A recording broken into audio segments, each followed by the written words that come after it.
welcome to What's Brewing, a Project Zion podcast series where we explore the question, what is mission and why does it matter? I'm your host, Robin Linkhart, and I'm here today with Humberto Tinsman and Jacob Ross, the founders and co-hosts of a new podcast, Ministry for Dummies. Welcome, Humberto and Jacob. It is great to have you with us today on Project Zion podcast. It's great to be with you. It's great to be here. Thank you for having us, Robin. Absolutely. So, Humberto, we know you've been a guest on Project Zion a few times before, but this is Jacob's first time. And I always like to take a few minutes for introductions, no matter how many times you've been on Project Zion. So please tell us a little bit about you. Jacob, let's start with you. So, as Robin alluded to, my name is Jacob Ross. I am from Houston, Texas now, originally from Pittsburgh, Pennsylvania, and then by way of Ames, Iowa, and Graceland, I ended up in Houston. And so now I work here in Houston. I work in the electronic procurement space, and so I just enjoy, sweating away my life for 3 months of the year, and then I get to enjoy these winter months where it's, 50 degrees and sunny. So that's me.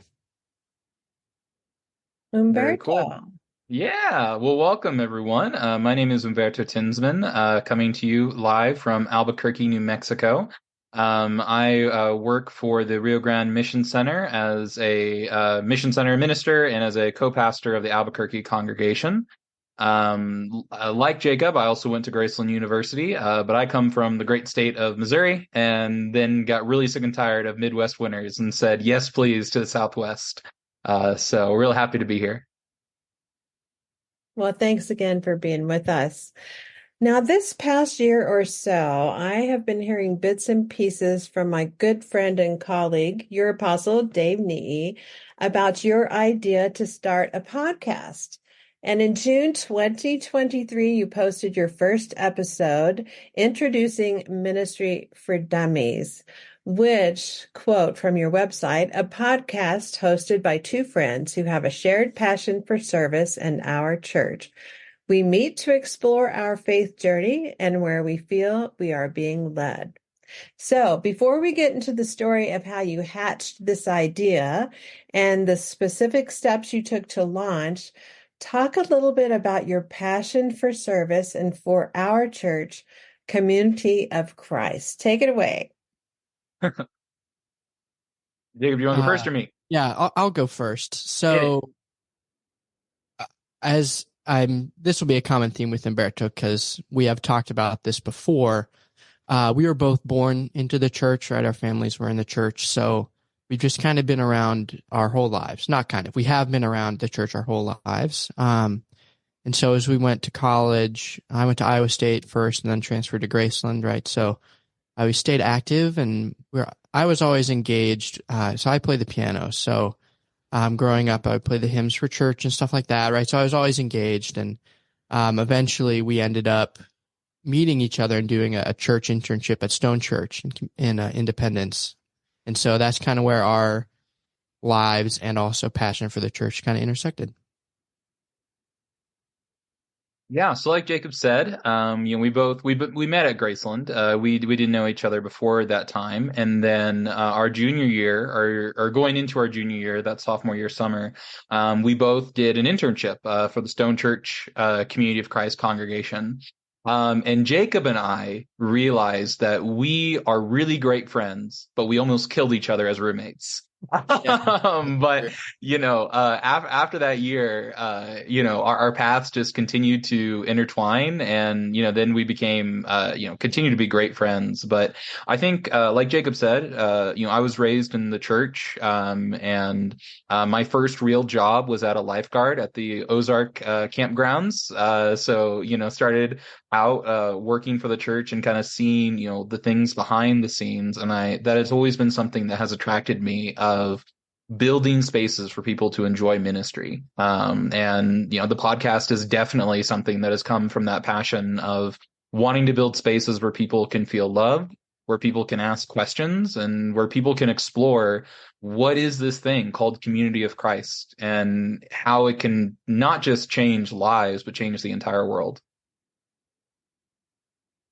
I love that. And I really appreciate two young men who grew up in a peace church, almost killed kill each other as roommates. Yeah. That doesn't really do it justice, because It doesn't. when we lived together that summer, there were three of us in a 1-bedroom apartment. So we were sleeping on like twin beds, all crammed in one small bedroom. And then I left a couple weeks early to go on a family vacation, and I unintentionally left a container of Chinese food in the back of our fridge, which then dripped down the back of the fridge and got really moldy and spoiled in the bottom of the fridge. And so then I was gone, and Humberto and Nick, who was our third roommate, had to clean out the fridge. So shout out to Nick Keeler, because out of the three of us, he was truly the peacemaker of that experience. But yeah, I did almost fly to Europe, because that was the other thing. Jacob left our internship to go to Europe. And so I did almost kill him when he came back on campus because of scrubbing out that nasty fridge. But definitely shout out to Ken McLean and the Stone Church community. It was an amazing experience. And like we said, yeah, we wanted to kill each other by the end of it, but we also left that internship going, okay, this is now one of my best friends for my entire life. Yeah, that's And true. Yes. yeah. I love it.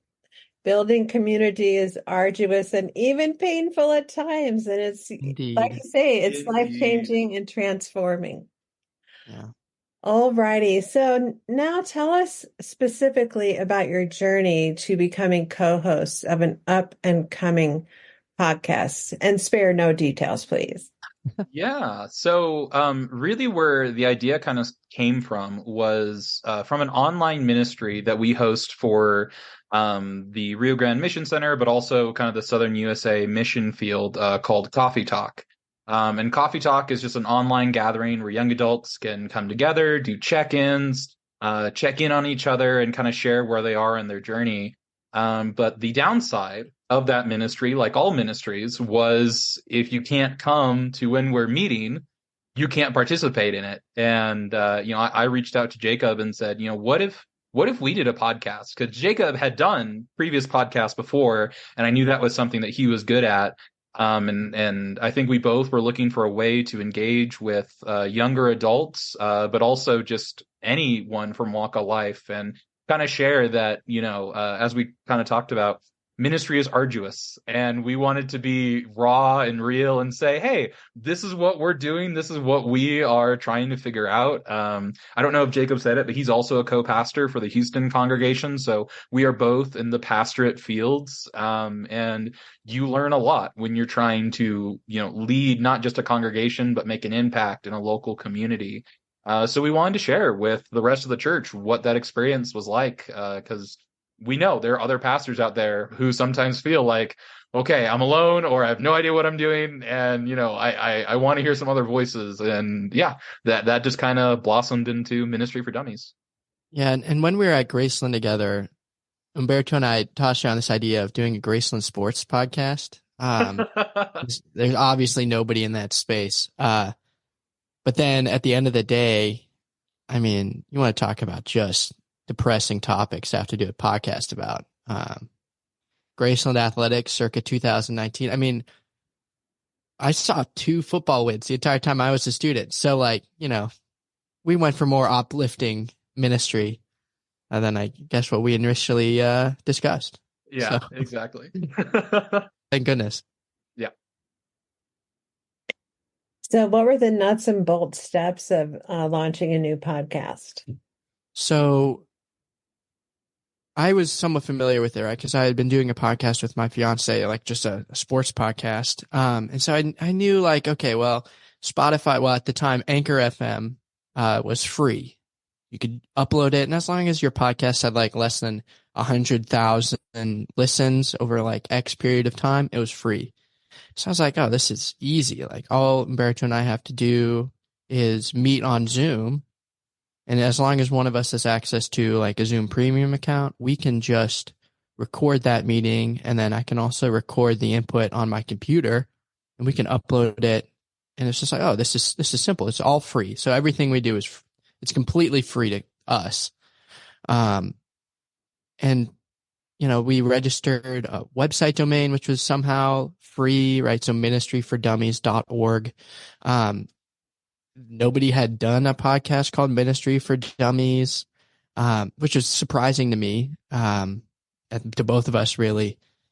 And so we just kind of dumb lucked our way through it. Ended up like it all just fell into place for us. Yeah, definitely. So Jacob was definitely more of the technical nuts and bolts side of it. And I was the one who had to, I don't want to say chagrin or hoodwink, but just go and plead my case in front of Dave Neaty and said, hey, I promise it's a great idea. What are you going to call it? Ministry for Dummies. And the fact that Dave did not laugh me out of the Zoom meeting, I think is a better testimony to how great Dave is and how supportive he is of local ministries. But we talked about, hey, we see a place that, Project Zion does such a great job for what it is.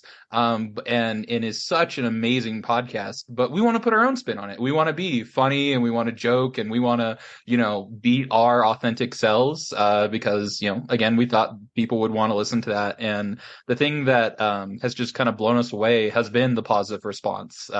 And, we always we say it throughout a lot of episodes of, okay, Dave hasn't shut us down yet, so we're doing another episode. So we're going to get it in before anyone hears it. So, but yeah, it's just been wonderful to do, and I definitely think has added another element to Jacob and I's friendship as we've worked on this project together.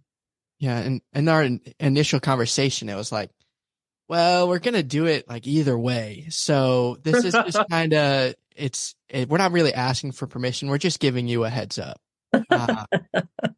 So that was kind of how that went down. Humberto was asking for permission. Jacob was going to do it. Yeah, no matter I was what. going to do it no matter what. I did not care. Good partnership. The church doesn't sign my paychecks, so different there. Yeah.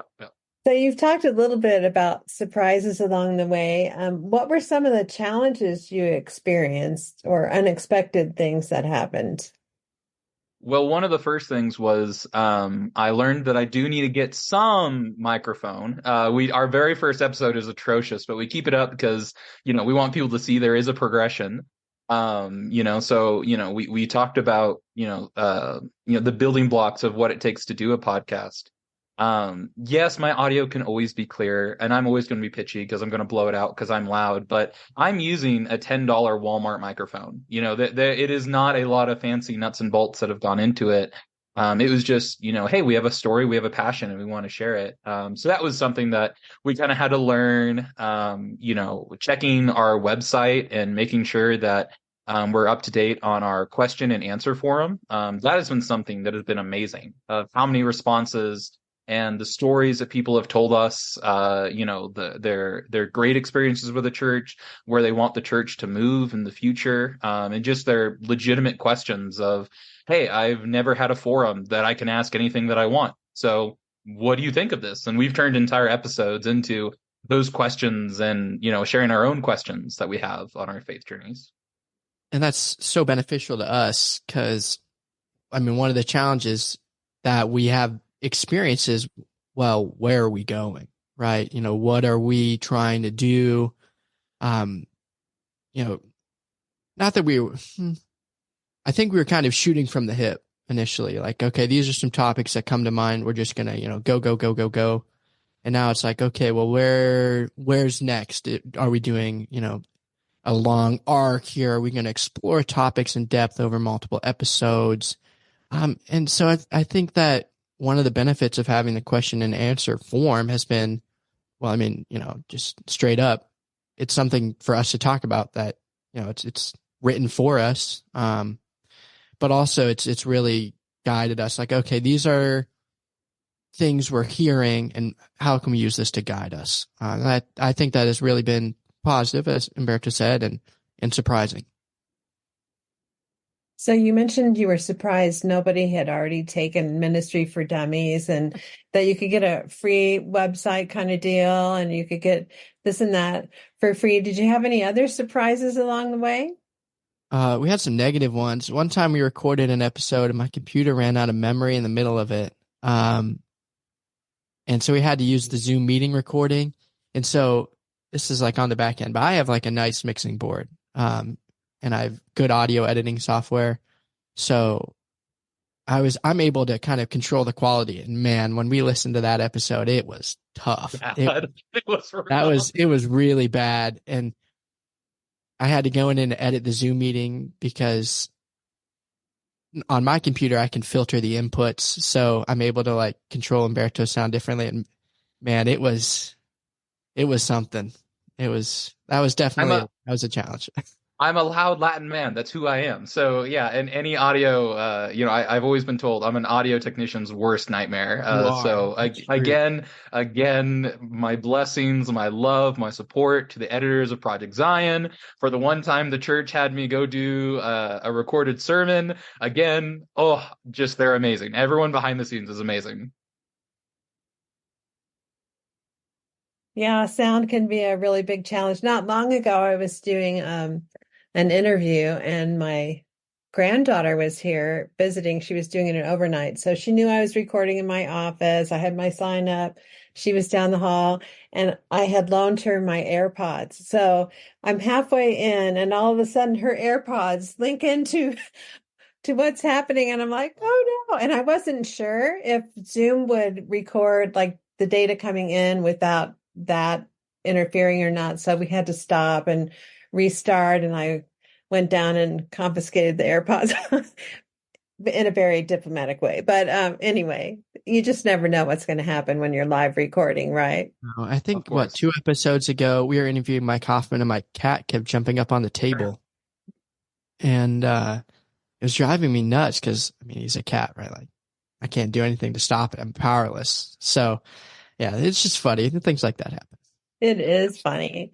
So you mentioned that you've gotten some positive feedback. Tell us more about your feedback from your mission center and online and maybe some surprising places that people have contacted you from. I know we have listeners all over the globe and you just never know. Yeah, the same for us. When we, Spotify and the Anchor, they give you kind of a readout of, where your listeners are from. And when we saw international listens, we were blown away of like, how the heck did you, discover our little piddly podcast? But, some of the great responses have been, hey, I'm a young adult and I'm the only one in my congregation. And it's just great to hear voices from the church who are in their 20s and 30s and are trying to figure it out. And, they've said yes to ministry.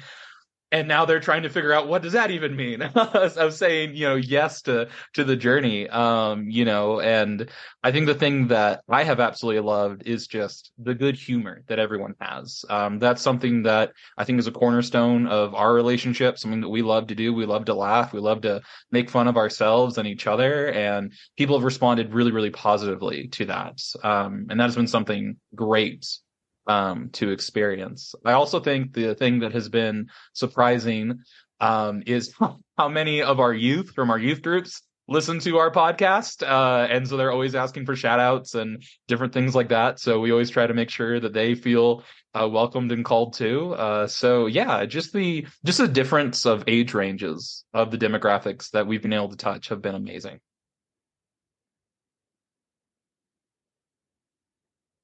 Do you have anything to add to that, Jacob? I think Humberto kind of nailed it, right? It is surprising. It is somewhat concerning though, because I will say things on the podcast, right? I mean, it's as with anybody, right? Like I talk about things that are close to home. So whenever we come across a topic that like frustrates me about something my home congregation does, like I know that in Sunday school, somebody's going to ask me about it. So that's always fun. In one of our episodes, I talked about the fact that our congregation is kids, me and my fiance, and then it jumps all the way to 65 plus. And then the Sunday school teacher was like, I don't know what you're talking about. because she's, in her 50s, and she was like, she was joking, of course, but it's like, I was insulted. I cannot believe you would say I was over 65. So, it's just, somebody's always listening, I guess. That's great to hear. I love hearing that youth are listening to your podcast. That is fantastic. So tell us a little bit of some of the podcasts that you have on your site and maybe a sneak preview of what you have lined up in the coming months. So, on our website, there is an episodes page, which you can go through, and we've included the description of the episode as well as a direct link to that episode. So if I'm just going through, we talk about everything from music and our faiths. Humberto and I are both very musical. And then we go to talking about, what is the church's stance on scripture and where do we feel that the church's strengths and areas to grow are. And we also have a couple interviews on there as well. And I think the only episode we really have lined up solid moving forward is we're going to interview Larry McGuire in a couple months, president of 70. So yeah, am I missing anything, Humberto? Are there any episodes you want to highlight? Yeah, so one of my favorite episodes that we did, it's also one of our most popular, was definitely our camping episode. I had just come back, I think, from Spectacular or Senior High Camp, so the camping experience was very, very raw, but obviously that is something that is near and dear to many people who are in the Community of Christ heart. That has been amazing. So, we've already talked about how, we're having Larry McGuire come on the show. We're really excited about that. We've also interviewed David Neaty. We've interviewed Mike Hoffman. So yeah, we're also just, thinking of different people that might bring a different perspective, answer some questions that we've always had, that you're always too scared to ask an apostle because you're intimidated, but yeah, so we've enjoyed things like that. We're sure that we're going to probably talk more about World Conference as we get closer, and with Caesar Cram as the nominated next prophet president, we've talked about our reactions and our excitement and stuff like that, but that's kind of the best part about it as well, is we wanted people to be able to see our journey as it progresses. So, we've talked about there are some clunkers of episodes that are there because of different technical things or different things went wrong. Well, we keep those episodes because that's ministry. You're going to have some times where you're going to drop the ball. We kind of talk it as our ministry for dummy moment of you're going to make a mistake. That's important to be a part of the journey, because if you just try to, go over that and don't use that as a learning tool, you will never learn. You will never grow. So, yeah. Yeah, that's true. We're always learning, right? I think that's great. Some of our very early podcasts had such terrible sound, and one of the most important ones we did early on was on scripture, and Tony and Charmaine Chavala-Smith were doing it, and we were piecing together all kinds of different equipment, and they were recording remotely. It was crazy, and that sound is like, it just makes my skin crawl, but the content is great. Okay. What? It's all about growth. It's all about growth. Yes, yes. So now for a serious question. How do you sense God calling Community of Christ into the future? I'll go first since Jacob is dealing with a cat situation. For our congregation in Albuquerque, for our mission center here in New Mexico and the west part of Texas, the greatest sense that I feel that God is calling the church into is a sense of not just reconciliation, but a time of new life. We're at that precipice of a brand new prophet president, of a new world conference. That is when we, as a world church, we go over those different resolutions that come from the people. So there's the sense of newness. There's a sense of rebirth that I think you feel all the way down to the local level. And I think that's something that's incredibly exciting.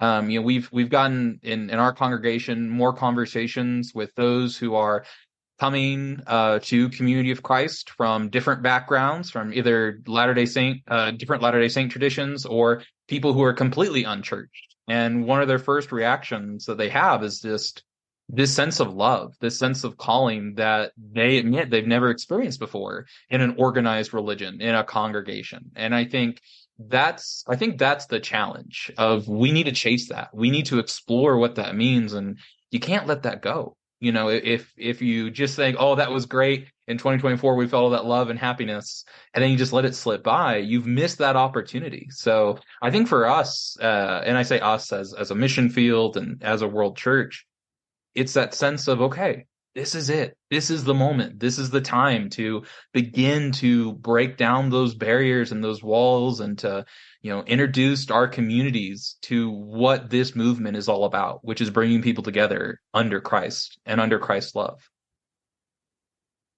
Yeah, I agree with what Humberto said. I guess for me, I think that not just our church, but the Christian faith in general, this is a time of, or it should be a time of introspection, right? Looking and self-analyzing and identifying, well, these are ways that we can continue to grow. These are things that are value traditions, but are stagnated, right? We are getting stuck. We are doing the same old things because of the same old things, and we're not maybe pursuing that with the vigor or the life that it deserves and that will sustain us moving into the future. We talk about this all the time on our podcast, where there's not only is it not a lot of young people, there's not a lot of people that are like 15 years older than us, which I guess is young people if you're older than us. But there's that missing just swath of people is just going to continue to grow unless we do something to appeal to bring them back. And identifying ways in which we can provide genuine community outside of what I would define as traditional church hours. I'm a morning person, so I don't mind getting up at 9 on a Sunday, but a lot of my peers do. So how do we find other callings or other opportunities, say with outside organizations we can partner with, or with direct ministry in our community? And I think where we are called is to identify ways in which each congregation can have that impact on their local community. I remember when I was a kid going to church in downtown Pittsburgh, my parents would talk about how we're a commuter, not a community. And a lot of our church community commuted to that location. In fact, we had barely anybody from the neighborhood, and we had no real direct connection. And I think where God continues to call us as a church, and I mean, I'm obviously thinking of my local congregation as I say this, we're being called to have an impact on the people around us who need us the most. Thank you so much.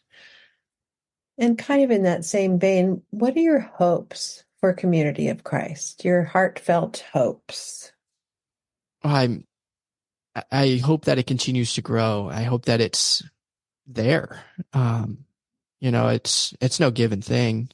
And I think that I hope that the value and the sense of community and the sense of love and well-being that I have been able to get from my experience in Community of Christ propels us forward, and we're able to continue to grow and share God's calling with the people that we come into contact with. My hopes for Community of Christ is that we continue to invest, and in some cases, like Jacob said, reinvest in our local communities. It is not it's not a far gone situation that your congregation doesn't have a lot to do with your local community. And that breaks my heart, because we need to be on the forefront of supporting local communities, of supporting what our neighborhoods desire and what they need. Albuquerque, like many cities across the United States, has a real homeless problem. What are we doing to help that?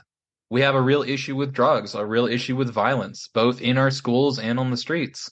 What are we doing to help that? And if your answer is we meet on Sundays, again, the editors might take this out. That's not a good enough answer. We need to be doing more, and we need to be asking ourselves, what are the gifts and talents that we have that we can share with our community to show them there is a different way of life. There is a chance to renew and to re-engage. Some of the most rewarding ministry I have done in my entire life has been rehab ministry, being there with people as they take those first steps into sobriety living. Some of my most rewarding ministry has been working with Boy Scouts and Girl Scouts, those community cornerstones that where the church and the community can meet. Is it stressful? Oh yeah. Is it hard? Yes. I'm not here to tell you that. But when you see those relationships begin to form, when people have an ownership of the church, not because they're members, but because they recognize it as the place where the community lives, that's exciting stuff. That's stuff that will propel church's mission and message into the future.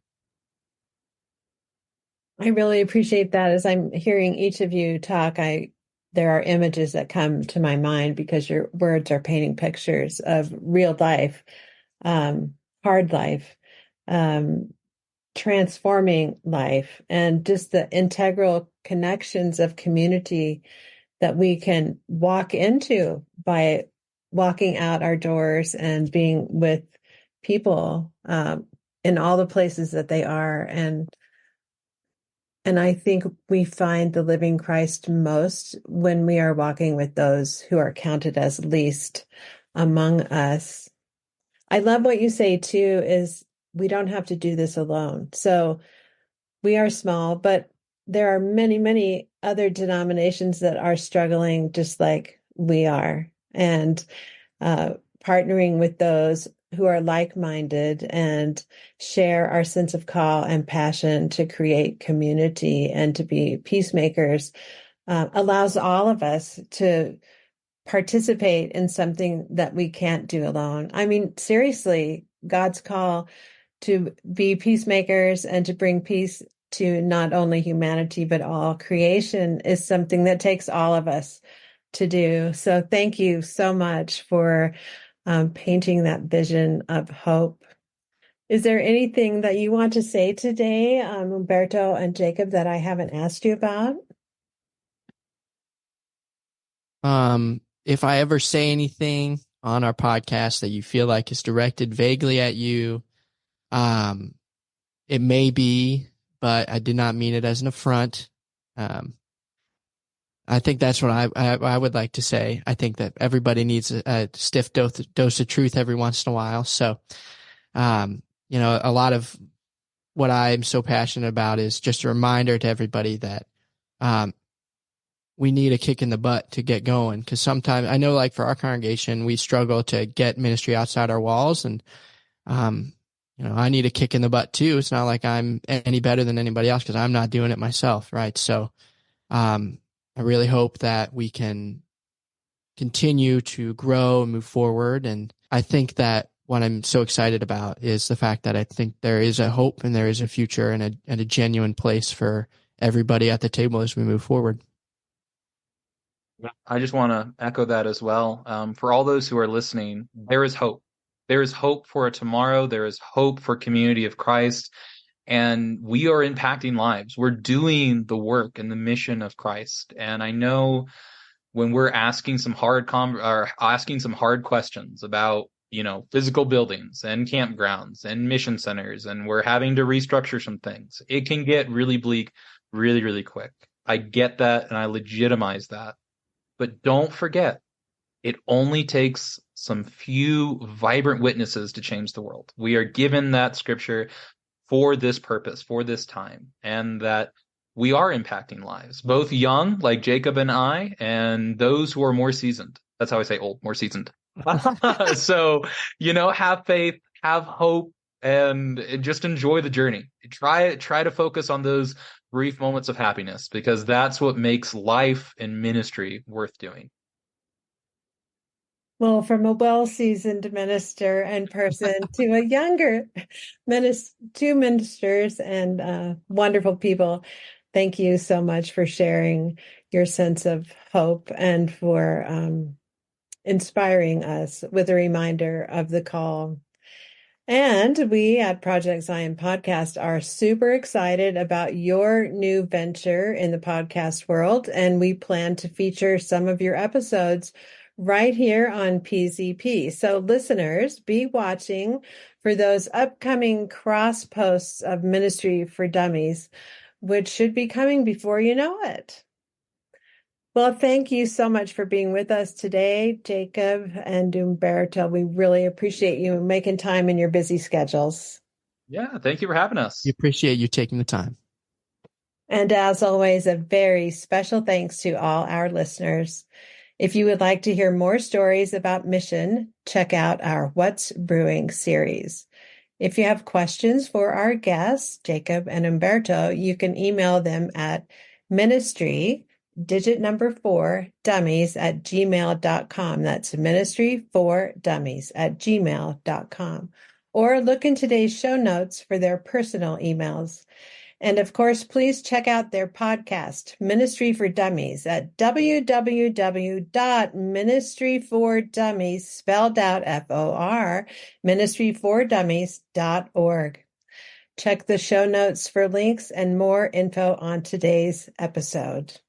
This is your host, Robin Linkhart, and you are listening to Project Zion Podcast. Go out and make the world a better place. Take good care. Bye-bye.